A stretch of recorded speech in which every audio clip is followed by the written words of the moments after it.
بسم اللہ الرحمن الرحیم۔ اللہ کے نام سے شروع جو نہایت مہربان رحمت والا ہے۔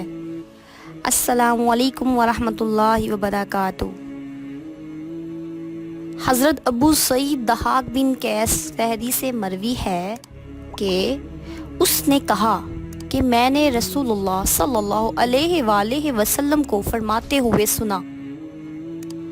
آپ صلی اللہ علیہ وآلہ وسلم فرما رہے تھے، جب کوئی آدمی کسی قوم کے پاس آئے اور وہ اسے خوش آمدید کہے تو جس دن وہ اپنے رب سے ملے گا اس دن بھی اسے خوش آمدید کہا جائے گا، اور جب کوئی آدمی کسی قوم کے پاس آئے اور وہ اسے برا بلا کہے تو قیامت کے دن بھی اس کے لیے برائی ہے۔